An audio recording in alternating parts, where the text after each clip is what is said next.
Pauwi na ako galing sa 3 araw adventure namin sa Giwan Eastern Samar. Pero imbis na ruta ng Basi, dito ako sa Burungan City. Medyo malayo ng 20 kilometers ang via Burungan Road papunta ng Catbalogan Samar. Pero bawi naman sa ganda ng kalsada.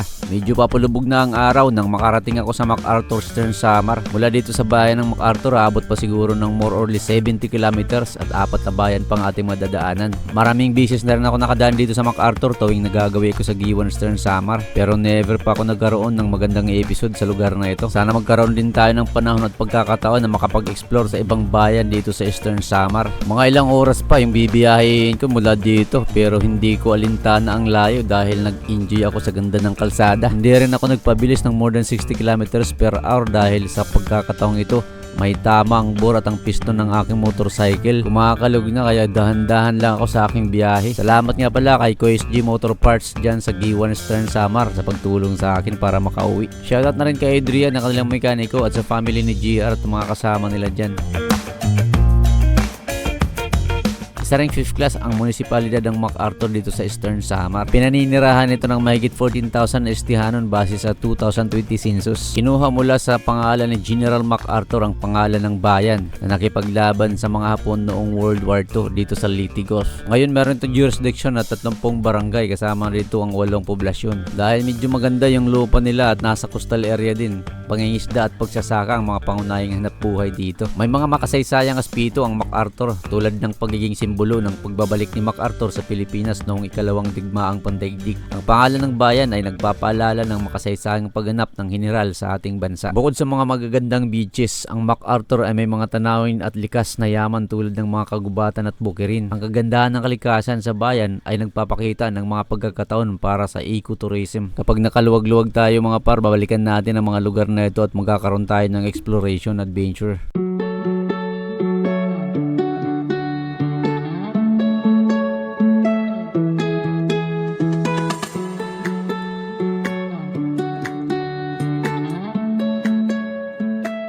Pasado na alas 5 nang makarating ako dito sa may Hernan Eastern Samar. Isa rin to sa mga bayan na may mga kilalang dinadayo ng mga turista, lalong-lalo na ang Canhugas Nature Park.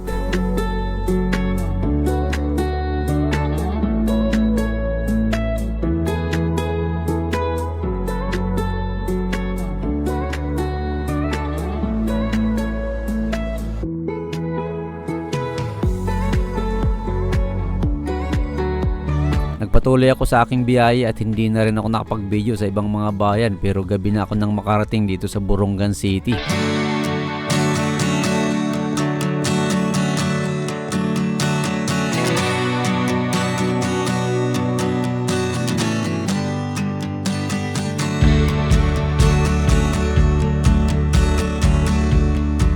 Grabe, nakakamiss ang lugar na ito. 9 na buwan na akong na-assign sa trabaho dito. Dami kong nakilala, mga natutunang pananalita at kultura. Isang kapuluan lamang kung tutuusin ang Samar, pero we are diverse when it comes to culture and dialect, mga lifestyle at saka hanap buhay. Isa sa mga malinis at mapayapang lugar ang Burungan City. Malayo na ang pinagkaiba ng city noong 2014 na na-assign ako dito. Dati mga alas 8 ng gabi, kulang na ako nakikita ang mga tao sa kalsada. Ngayon halos magdamagan makakita ka ng mga tao at mga nagbi-business. Madami na rin ang mga lugar na na-develop dito. Is na dito ay ang Baybay na dati ay isang masukal lamang, ngayon napakaganda na.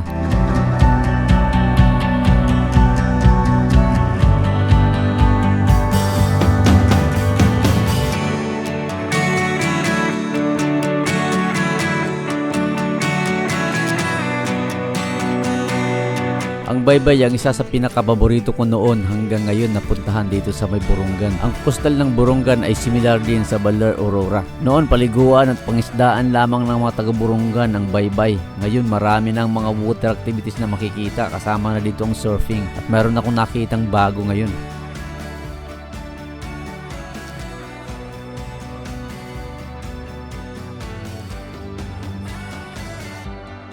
Naganap ako ng aking masisitapan ng aking duyan dahil dito na rin ako matutulog sa may Baybay. Isang beses na rin kaming nakatulog dito kasama si Sir, Ma'am Ethel at Sir Manny.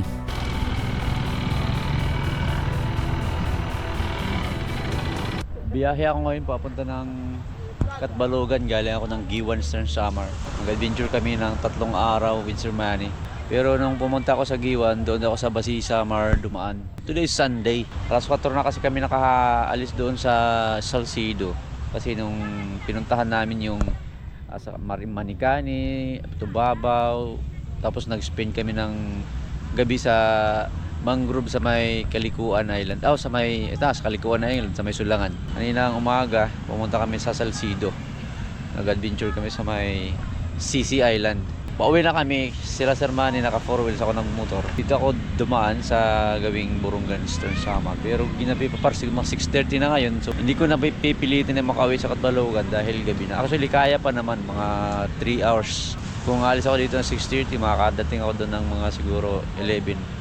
11 ng gabi, pero nakakapagod na yun. Kaya pipiliin ko na lang mag-overnight dito. Sa campsite, yung pinaka-campsite dito sa Burungan Park.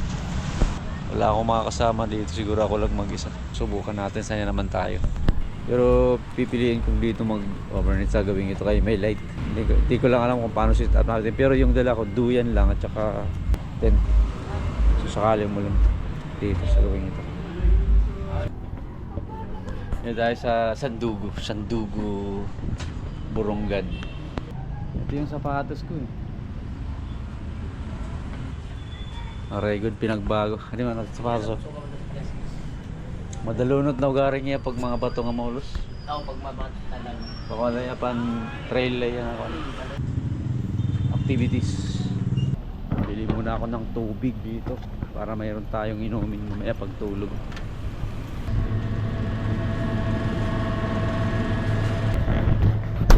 Pang ramos, pang karigo, pang toothbrush, pang inom. Ano ba kayang pwedeng bilhin habang nagkakamping kakainin sana? Sa park. Doon lang sa bye-bye, tingnan natin.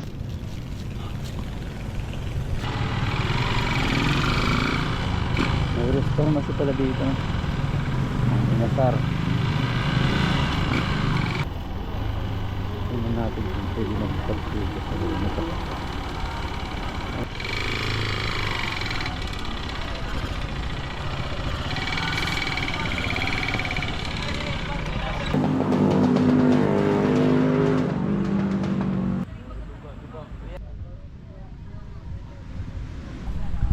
There are guys drinking behind me.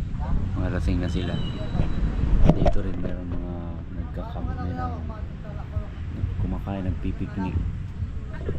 Basically I'm surrounded by mga mga taga rito sa Burungan. Dito taga rito lang naman yan sila. Yung concern ko lang yung nasa likod.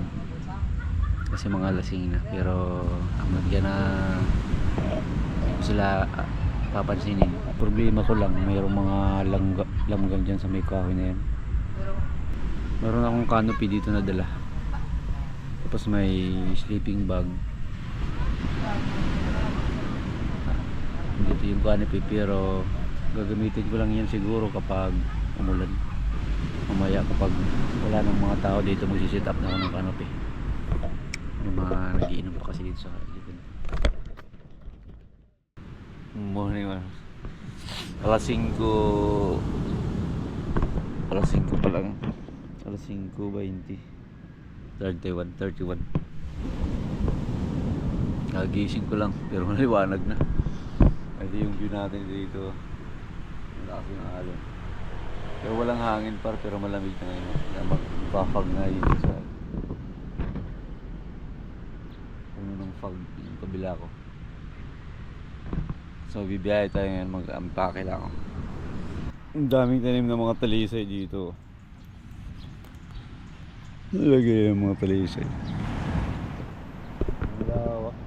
Parang similar talaga dito sa Baler. Pero mas makapal yung buhangin dito kaysa sa Baler.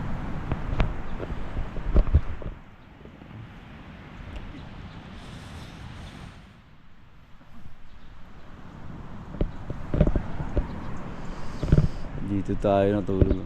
Hindi na nga ako naglagay ng canopy kasi wala naman umulan tapos may talisay ganda kasi yung part na ito yung may mga may mga kahoy, mga camping ground talaga ito dito sa Burungan City. Dito pwede dumaan yung sasakyan sa may naglilinis dito. Yan si Kuya. Minimintin nila yung lugar. Puro kahoy. Puro kahoy yung paligid dito. Dati masukal ito. Nung 2014. Ayun, ang ganda ng linis naman. Hallelujah. Kampa ka.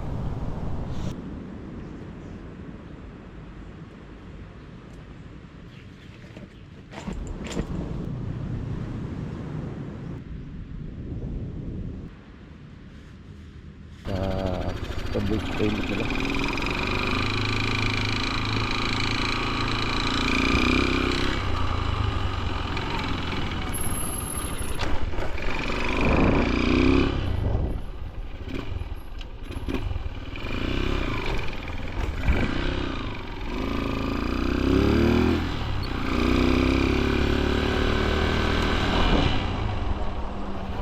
Bawal lumarigo man. Salamat. Ay. May tubig? Wala. Wala yung tubig. So, paano kita yung makaka-itchas? May tubig nga ba? Wala. Ang problema, ilak dito sa labas. Kasi tayo na Burungan City.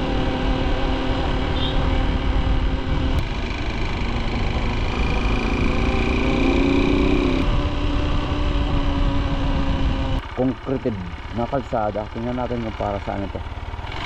Basahin muna natin ito. May mga billboards.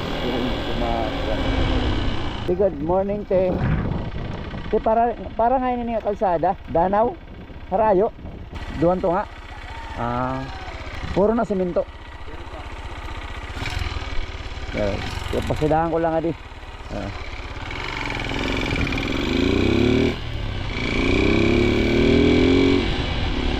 Susunod dito, ginagawa ng dito gawin.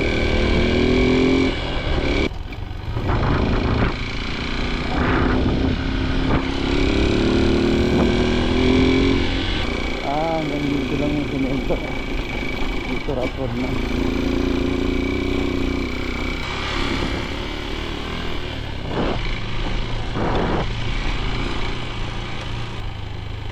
Meron ako nakita ang equipment doon nagtatrabaho pa. Okay nga aga, pakainin niya nga kalsada at paglaposin eh. Ha? Ngayon ang paglaposin eh. Ito bulay na Danaw. Danaw? Bulay. Ano dyan, barangay? Ito, barangay, Danaw. Pero, diri pa niya iglalapos or ngayon nga kuan era Remedios naman ito, sunod din eh. Remedios. Pero rin paman kalsada ka. Pero balak niya era diretso ano. Oh, may bala pa ito din. History. Amo to niglalapos ni nera nga to ano nga sunod nga buong to. Tapos matago siya kan abid na ano. Ha? Kan abid makakalapos siya. Ito lulusot, kapatyawan. Okay. Mga barangay la. Aging tatarapo. So may malulusotan niya nga to highway. Oo, puro ito highway ka ba? Okay. Tutulong niya kong traktor din eh. Tarapo. Ay, yun ang iwigin to trabaho, di ka mo? Di pa kadi man kami yung Remedios. Remedios. Sige, salamat. Mahaba na oh. Lagay. Tobong siya.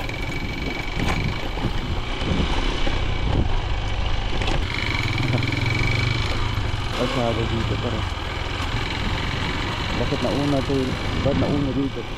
Siguro may lusutan ito papunta ng highway.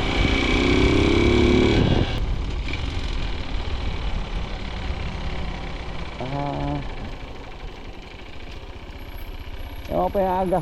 Ano nga barangay na? Danaw. Danaw? Awa mo na ini.